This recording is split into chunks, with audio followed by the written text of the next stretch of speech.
Bismillahirrahmanirrahim. Assalamualaikum warahmatullahi wabarakatuh. Perkenalkan, nama saya Putri Ayulia Pratiwi dengan NIM 10573111119 dari kelas akuntansi 19E.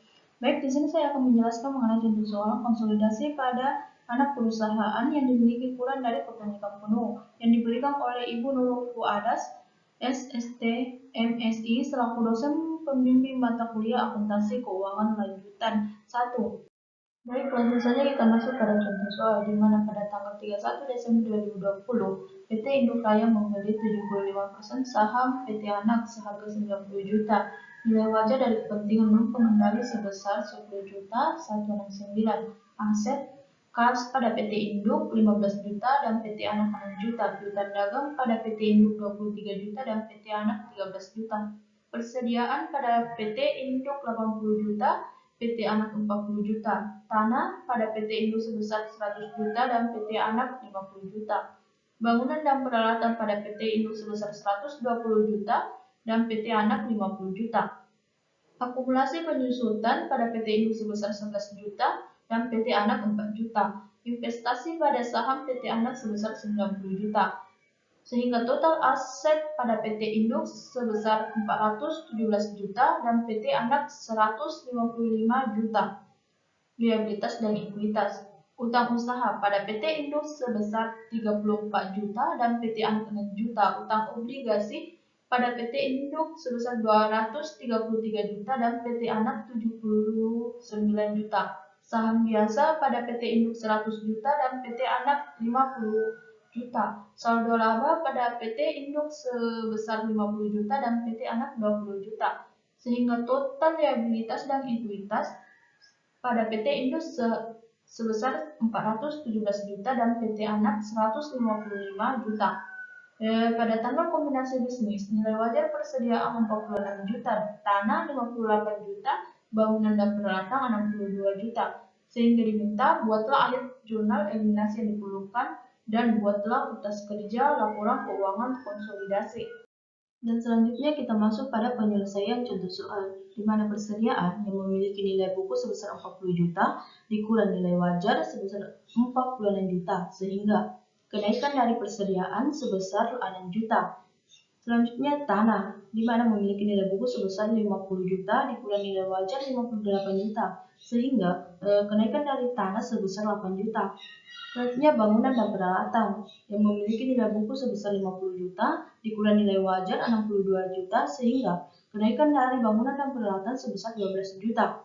Total nilai wajar investasi nilai buku 100 juta 169, di mana diperoleh dari pembelian saham sebesar 90 juta ditambah nilai wajar dari kepentingan non-pengendali sebesar 10 juta 169. Selanjutnya saham biasa 50 juta, saldo laba 20 juta, sama dengan 70 juta. Dan didapat selisih sebesar 30 juta 169 dari 100 juta 169 dikurang 70 juta. Selanjutnya jurnal saat pembelian saham, di mana investasi saham pada PT Anak 90 juta, kas 90 juta. Dan jurnal saat mengeliminasi saldo investasi di mana saham biasa 50 juta dan saldo laba 20 juta, selisih 30 juta 169 pada investasi saham PT Anak 90 juta, kepentingan non-pengendali 10 juta 169. Selanjutnya jurnal eliminasi untuk mengalokasikan selisih di mana persediaan 6 juta, tanah 8 juta, bangunan dan peralatan 12 juta, goodwill 4 juta 169. Yang diperoleh dari selisih 30 juta 169 dikurang dari persediaan tanah, bangunan, dan peralatan.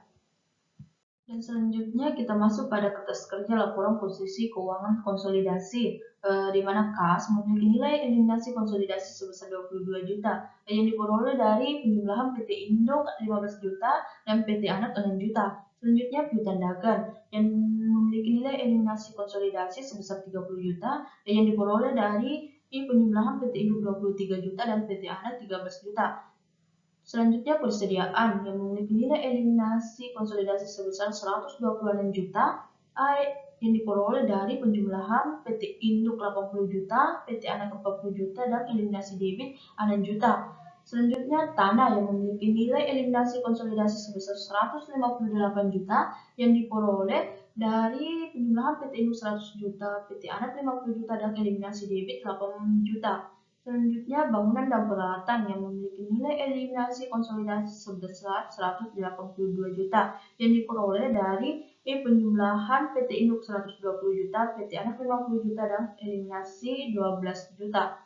Akumulasi penyusutan yang memiliki nilai eliminasi konsolidasi sebesar 17 juta yang diperoleh dari penjumlahan PT Induk 11 juta dan PT Anak 4 juta. Selanjutnya, investasi pada saham PT Anak memiliki nilai eliminasi konsolidasi 0 dikarenakan PT Induk 90 juta dan eliminasi kredit 90 juta. Selanjutnya, selisih yang memiliki nilai konsolidasi 0 dikarenakan penjumlahan eliminasi debit 30 juta 169 dan eliminasi kredit 30 juta 169. Selanjutnya, goodwill yang memiliki nilai eliminasi konsolidasi 4 juta 169 yang diperoleh dari eliminasi debit 4 juta 169, sehingga total aset pada PT Indo sebesar 417 juta, PT Anak 155 juta, dan total aset eliminasi konsolidasi sebesar 512 juta 119. Selanjutnya, utang usaha yang memiliki nilai eliminasi konsolidasi sebesar 40 juta yang diperoleh dari PT Induk 34 juta dan PT Anak 6 juta. Selanjutnya, utang obligasi yang memiliki nilai eliminasi konsolidasi sebesar 305 juta yang diperoleh dari penjumlahan PT Induk 233 juta ditambah PT Anak 79 juta. Selanjutnya, saham jasa yang diperoleh nilai eliminasi konsolidasi 100 juta yang diperoleh dari penjumlahan PT Induk 100 juta, PT Anak 50 juta, dan eliminasi debit 50 juta. Selanjutnya, saldo laba yang memiliki nilai eliminasi konsolidasi sebesar 50 juta yang diperoleh dari penjumlahan PT Induk 50 juta, PT Anak 20 juta, dan eliminasi debit 20 juta. Selanjutnya, kepentingan dan pengendali yang memiliki nilai eliminasi konsolidasi sebesar 10 juta 169 yang diperoleh dari nilai eliminasi kredit 10 juta 169, sehingga total liabilitas dan ekuitas pada PT Indus sebesar 417 juta dan PT Anak 155 juta, dan nilai eliminasi konsolidasi liabilitas dan ekuitas sebesar 512 juta 169. Sekian dari pemaparan saya akhiri dengan ucapan Assalamualaikum warahmatullahi wabarakatuh.